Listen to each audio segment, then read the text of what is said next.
Shalom, perkenalkan nama saya Stephen Melisa dari kelas E Prodi Teologi. Di sini saya akan melanjutkan pembacaan kita yang terambil dari Injil Yohanes pasal 5 ayat 1 sampai ayat yang ke-47. Injil Yohanes pasal 5 ayat 1 sampai 47.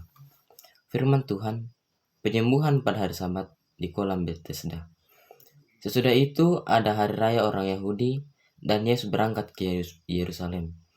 Di Yerusalem dekat pintu gerbang domba ada sebuah kolam yang dalam bahasa Ibrani disebut Betesda.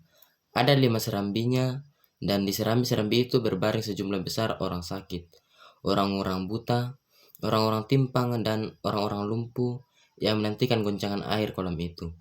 Sebab sewaktu-waktu turun malaikat Tuhan ke kolam itu dan menggoncangkan air itu, barang siapa yang terdahulu masuk ke dalamnya sesudah goncangan air itu, menjadi sembuh pada apapun juga penyakitnya. Di situ ada seorang yang sudah 38 tahun lamanya sakit. Ketika Yesus melihat orang itu berbaring di situ dan karena ia tahu bahwa ia telah lama dalam keadaan itu, berkatalah ia kepadanya, "Maukah engkau sembuh?" Jawab orang sakit itu kepadanya, "Tuhan, tidak ada orang yang menurunkan aku ke dalam kolam itu apabila airnya mulai goncang, dan sementara aku menuju ke kolam itu, orang lain sudah turun mendahului aku." Kata Yesus kepadanya, "Bangunlah, angkatlah tilammu dan berjalanlah." Dan pada saat itu juga sembuhlah orang itu, lalu ia mengangkat tilamnya dan berjalan. Tetapi hari itu hari Sabat. Karena itu orang-orang Yahudi berkata kepada orang yang baru sembuh itu, "Hari ini hari Sabat dan tidak boleh engkau memikul tilammu." Akan tetapi ia menjawab mereka, "Orang yang telah menyembuhkan aku, dia yang mengatakan kepadaku, 'Angkatlah tilammu dan berjalanlah.'" Mereka bertanya kepadanya, "Siapakah orang itu yang berkata kepadamu, 'Angkatlah tilammu dan berjalanlah'?" Tetapi orang yang baru sembuh itu tidak tahu siapa orang itu, sebab Yesus telah menghilang ke tengah-tengah orang banyak di tempat itu. Kemudian Yesus bertemu dengan dia dalam bait Allah lalu berkata kepadanya, "Engkau telah sembuh, jangan berbuat dosa lagi, supaya padamu jangan terjadi yang lebih buruk." Orang itu keluar lalu menceritakan kepada orang-orang Yahudi bahwa Yesuslah yang telah menyembuhkan dia. Dan karena itu orang-orang Yahudi berusaha menganiaya Yesus karena ia melakukan hal-hal itu pada hari Sabat. Tetapi ia berkata kepada mereka, "Bapakku bekerja sampai sekarang, maka aku pun bekerja juga." Sebab itu orang-orang Yahudi lebih berusaha lagi untuk membunuhnya, bukan saja karena ia meniadakan hari Sabat, tetapi juga karena ia mengatakan bahwa Allah adalah Bapanya sendiri dan dengan demikian menyamakan dirinya dengan Allah. Kesaksian Yesus tentang dirinya. Maka Yesus menjawab mereka, katanya, "Aku berkata kepadamu, sesungguhnya anak tidak dapat mengerjakan sesuatu dari dirinya sendiri, jikalau tidak ia melihat Bapa mengerjakannya. Sebab apa yang dikerjakan Bapa, itulah yang dikerjakan anak. Sebab Bapa mengasihi anak dan ia menunjukkan kepadanya segala sesuatu yang dikerjakannya sendiri.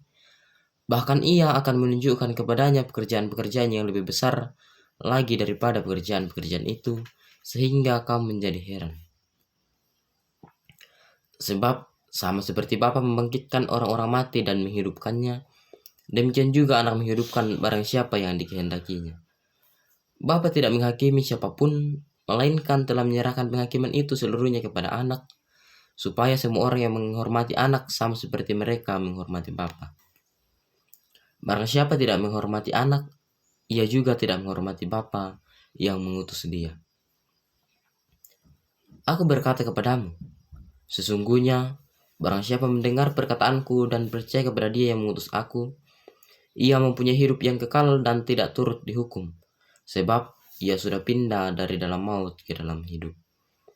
Aku berkata kepadamu, sesungguhnya saatnya akan tiba dan sudah tiba, bahwa orang-orang mati akan mendengar suara anak Allah, dan mereka yang mendengarnya akan hidup. Sebab sama seperti Bapa mempunyai hidup dalam dirinya sendiri, demikian juga diberikannya anak mempunyai hidup dalam dirinya sendiri. Dan ia telah memberikan kuasa kepadanya untuk menghakimi, karena ia adalah anak manusia. Janganlah kamu heran akan hal itu, sebab saatnya akan tiba bahwa semua orang yang di dalam kuburan akan mendengar suaranya, dan mereka yang telah berbuat baik akan keluar dan bangkit untuk hidup yang kekal, tetapi mereka yang telah berbuat jahat akan bangkit untuk dihukum. Aku tidak dapat berbuat apa-apa dari diriku sendiri.